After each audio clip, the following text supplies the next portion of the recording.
Despite my channel mostly being focused on virtual reality, at this point in time, there's one realm of gaming and one franchise that is the most important to me of all time. The most influential piece of media I think I've ever interacted with. And that is Halo. Since I was little, I've played every game, watched every piece of media that I can, even gave the awful live-action show a chance when it didn't really deserve one, made my own content and animations around this series. I even played Halo CE in virtual reality and tried out every mod under the sun for the Master Chief Collection, and spent hours in Forge making my own maps. But for the past few years, Halo has been on a bit of a downtrend. Infinite's launch wasn't the best, and while I've put a couple hundred hours into the game over the last couple of years, the interest on it dipped off for the majority of people almost immediately after it came out. And I had been hanging on to the hope that we'd get something revitalizing here at HCS for the next Halo announcement. And the rumor was a Halo CE remake. And lo and behold, here it is in all its glory. I have a lot of thoughts about Halo Campaign Evolved, some incredibly positive, a couple of little worries, but for the most part, I'm a happy Halo fan. And it also makes me excited that there are multiple other projects coming along the way. So let's talk a little bit more in depth about the CE remake, my expectations for the series going forward, and the hands-on that people have played with the demo for this gorgeous looking game. Thanks to our patrons and members as well, and let's, for the first time in a good while, talk Halo. First and foremost, this remake looks beautiful. From what the leaks have suggested, this is a combination of Blam and Unreal Engine 5, a bit like the Oblivion remake, but there's a lot changed here in terms of level design, even just with the silent cartographer that they showed off in the trailer and the subsequent demo. We did get a couple of sneak peeks of other levels and enemy types, including the Flood during their roundtable talk, all of which looked absolutely fantastic. But since the silent cartographer is my favourite level of CE, I'm happy that they focused on it, and I imagine that the rest of the campaign is significantly less polished than this at this point in time. But the shaders, the reflections, the textures, the particle effects from the shields, the waves on the beach, the skybox, everything here looks faithful to the original vision of CE while looking modern and current gen, which is exactly what I wanted. Combat Evolved Anniversary is an absolute mess in terms of tone and visuals, and I think this remake will replace it in doing what CE Anniversary was supposed to do, which was be the definitive way for new players to play Combat Evolved. Not to mention, it will be the definitive way for some players to play because they won't have any other option. If you're on PlayStation, this will be the first and only title at the moment to be on that platform in the Halo series. From what Halo Studios said, we will be getting later Halo games on PlayStation as well, so it begs the question, will they ever port MCC over? Or will they end up remaking Halo 1, 2, and 3, Reach, ODST, 4, 5, Infinite? How far will this go, or will we get straight ports of the other games? Because ultimately they want the Halo series to be playable by everybody at this point. That is clearly Halo Studios' motive, but we'll have to see how far it goes in terms of how many they remake and remaster.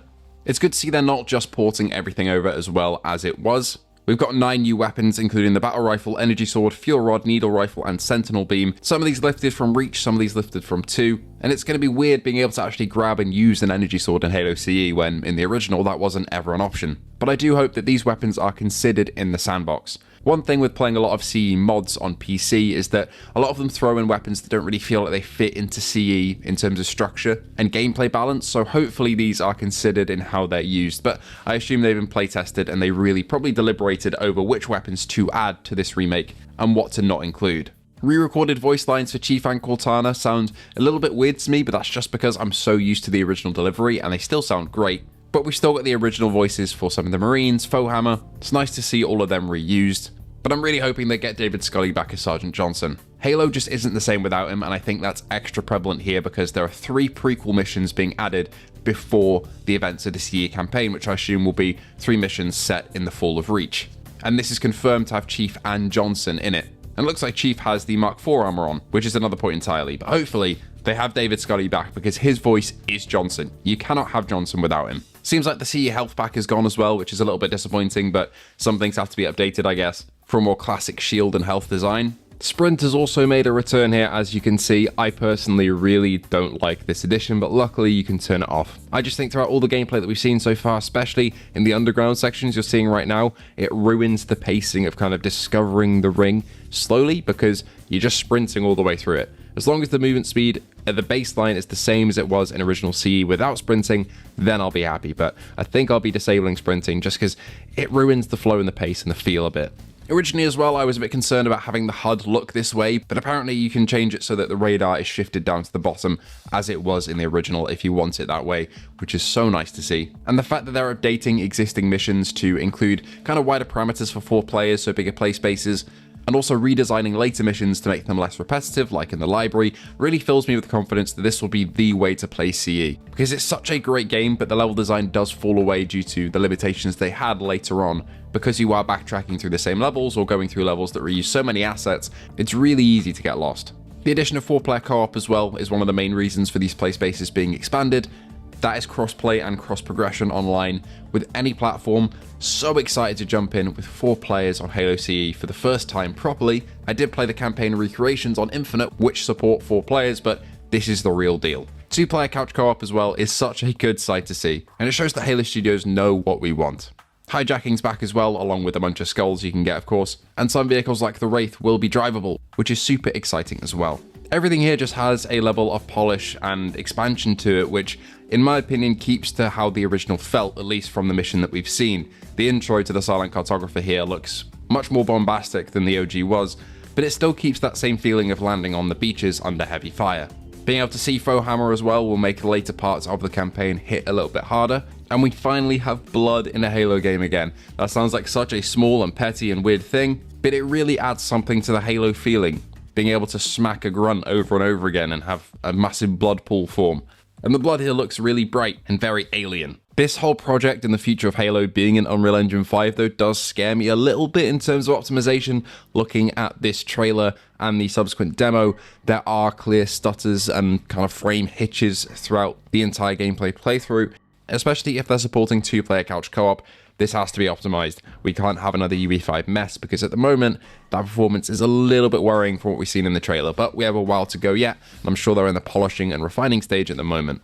Overall, this looks and feels like Halo again, and although I'm looking forward to the next actual proper Halo campaign more, whatever follows on after Infinite, hopefully they don't drop those storylines like they did with 5, because I feel like they really have something there. I'm still excited for the CE remake, because it means that the people that I play with who are stuck with PlayStation, I say stuck with as if it's something bad, but they never had the opportunity to play Xbox games before like Halo, will be able to experience one of my favourite campaigns and play it with me in 4-player co-op.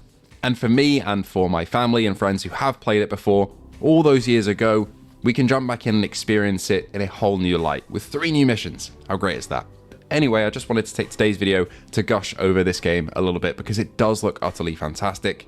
Let me know if you're excited for it. I know we usually do VR here, but Halo means a lot to me. Some of the first animations I ever posted on this channel 10 plus years ago were Halo related, so whenever something Halo related happens, I just need to talk about it. Will you be picking up Halo when it drops next year? I imagine it'll be a November release to coincide with the 25th anniversary of the game, but we'll see. And also to stay well away from GTA 6. Thanks for your support once again, and I hope to see you all in the next one.